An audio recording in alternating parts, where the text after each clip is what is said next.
All right, hey everybody, make sure you hit that like, share, subscribe. We're back with the Boxmasters. We saw up at the Troubadour in Los Angeles, and now we're at Lake of the Ozarks. It's been 5 years since they made the triumphant return. We are on the Boxmasters 69.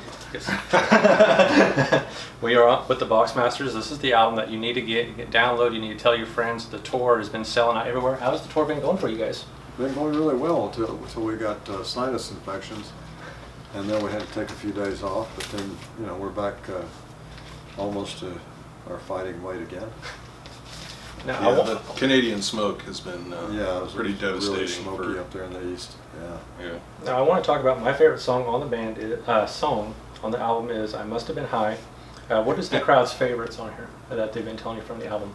Well, people love Chestnut Eyes and Must Have Been High, and let me see what else. I mean, Antonica is. Oh, Antonica. Now I saw the T-shirts. Are you guys going to sell those? I saw custom. No, that's our pal Jess. She's made those up. She did the art herself.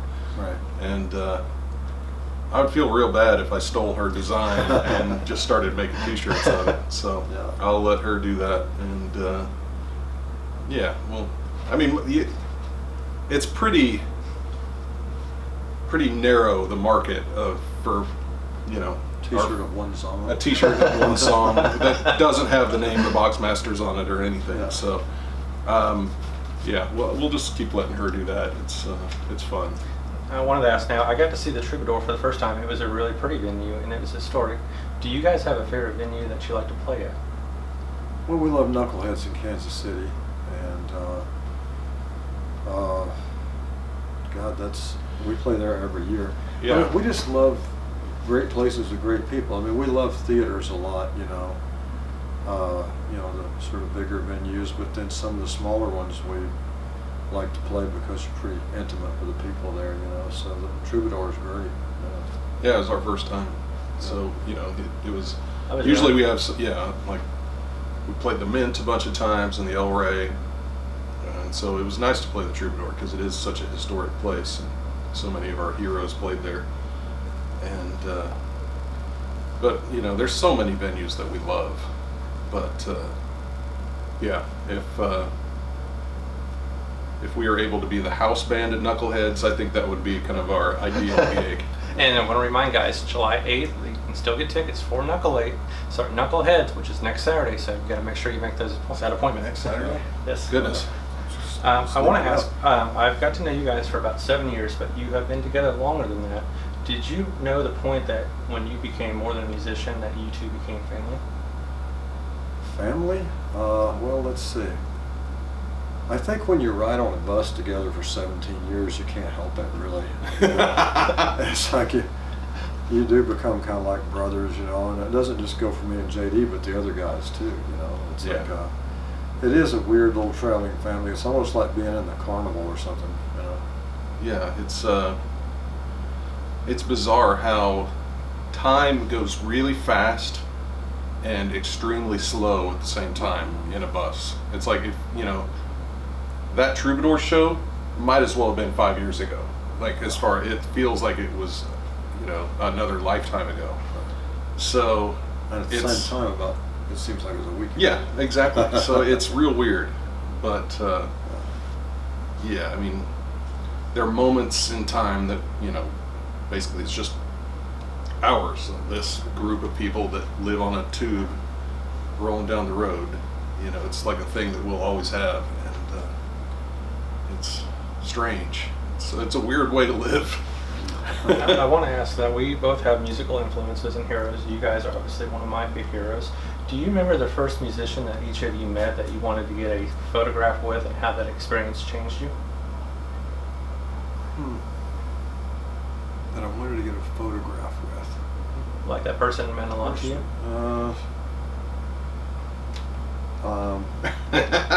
Fly. Yeah, well, I'd hope so.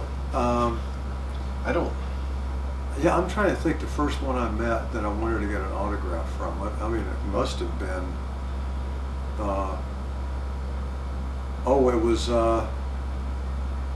It was probably Jim Dandy with Black Oak, Arkansas.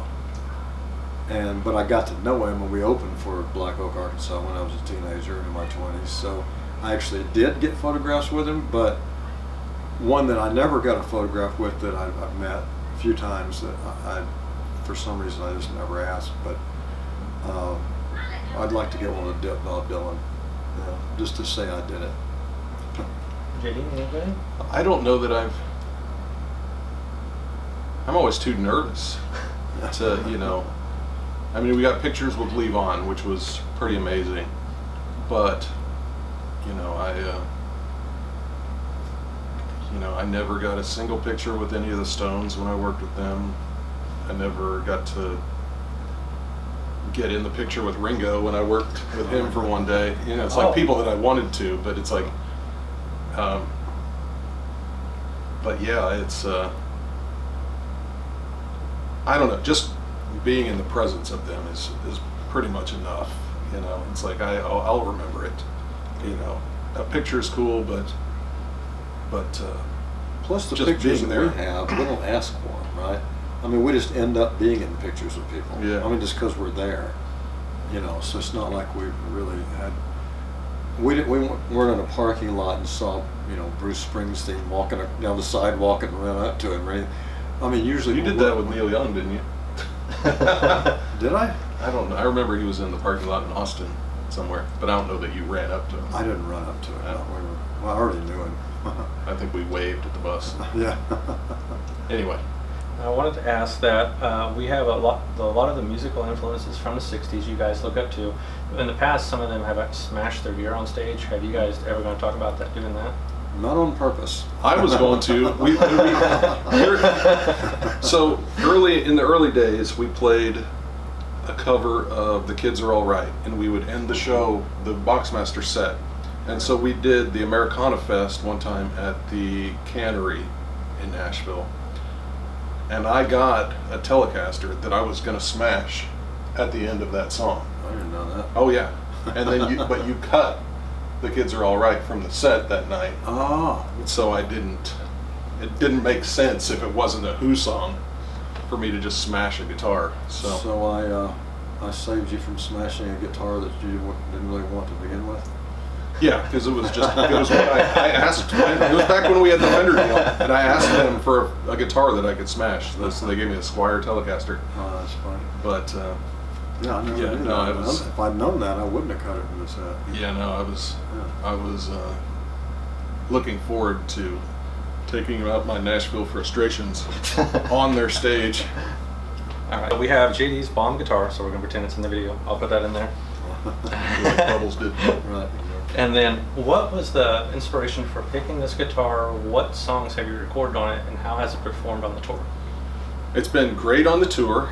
I haven't had any problems with it other than bashing the hell out of it and making it go out of tune in inopportune times.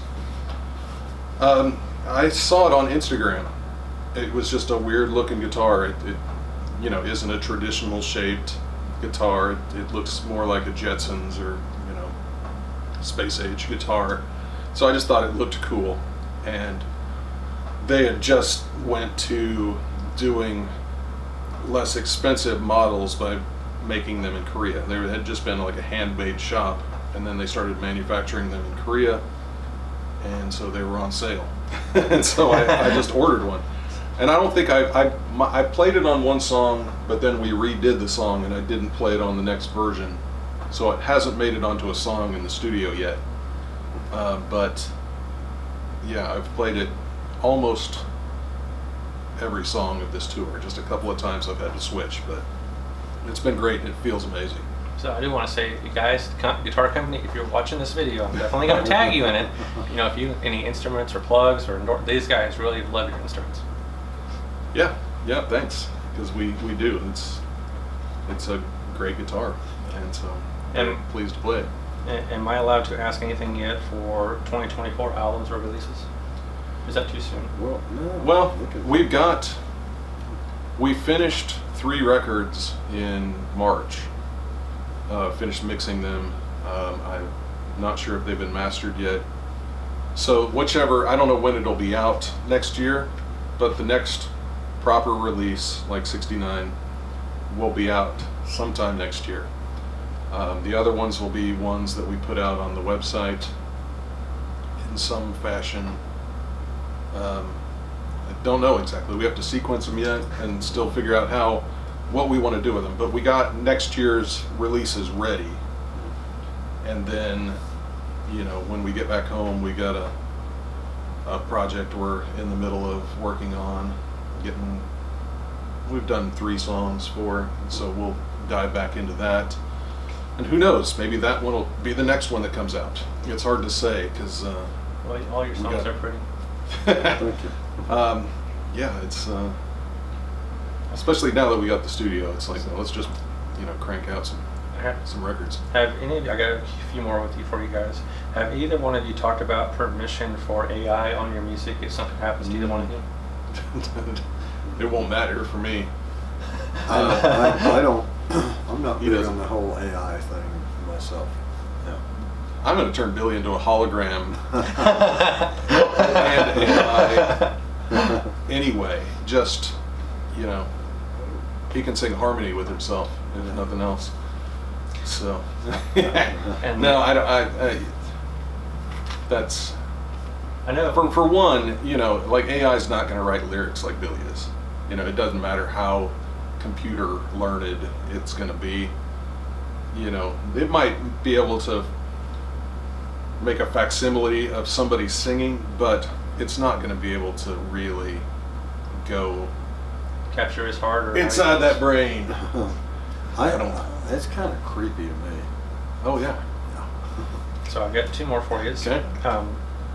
I've met a lot of people throughout the years. Gene Simmons told me if I get rid of all the mean people in my life that I would have an amazing life. Trace Atkins said if you meet somebody enough that they believe in you, they'll always help you. Would you guys have any advice for me? Well, let's see. I'd say don't listen to. Oh no. I don't know. In terms of what? I just randomly asked. Oh, Like, what is your I mean, advice? like for as a life? writer or as something like that. Writer. Life advice, man. Life advice. Yeah. Life Or any- advice. or- I'm probably the wrong guy to ask life advice from. Marry everyone you meet. That's Yeah, exactly. great advice. That's right. No, I mean, but as a writer, because you know, you write, you do interviews, you do things like that as an artist, you know. So just do what you feel like doing. If you don't love it, don't do it. Yeah, totally. And then I had one last one for you. I'm using this as for the clips. So each of you were privileged to work on each of these albums ahead of time.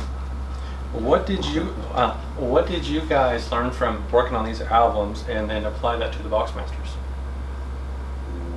Wow, that thing. Yeah, I played drums in that band, Tres Hombres. We were a ZZ Top tribute band. Now, are those covers, or do you guys write those songs?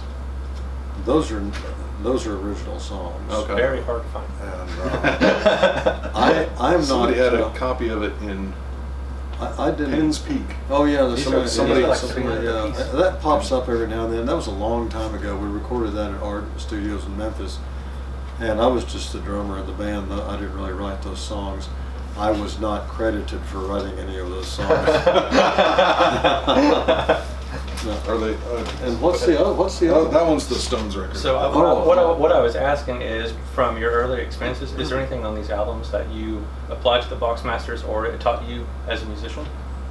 I mean, you know, doing that, I got more used to recording in a big studio that has all the gizmos. But other than that, I mean, well, I applied to the Boxmasters. No, I don't think so. Yeah, on that I just, you know, I got to see true professionals make a record. You know, I wasn't part of the recording process. I was more for the final editing and mixing of it. But, you know, I saw how you can take jams and turn them into songs that didn't initially start out to be those songs. But otherwise it was just, you know, people that had a great time making music and creating and all that. You know, it wasn't, you know, a chore for them or you know, something they were hating doing. Everybody was in a great mood every day, and they came to work and get the job done, and it was, you know, an excellent experience. And can't say I learned specific things, but in the broader sense, just the joy of making a record. Those guys still had it after decades of making records. Is there anything else you want to plug on the interview besides your social medias? Anything that I missed? No, just we're going to Europe. Yes. We're going to Europe in a couple weeks, which is hard to imagine. I'll have the links below for you. Yeah, going with Bubbles and the Shit Rockers. That's right. I got that. And then www.theboxmasters.com, Instagram @the_Boxmasters_official.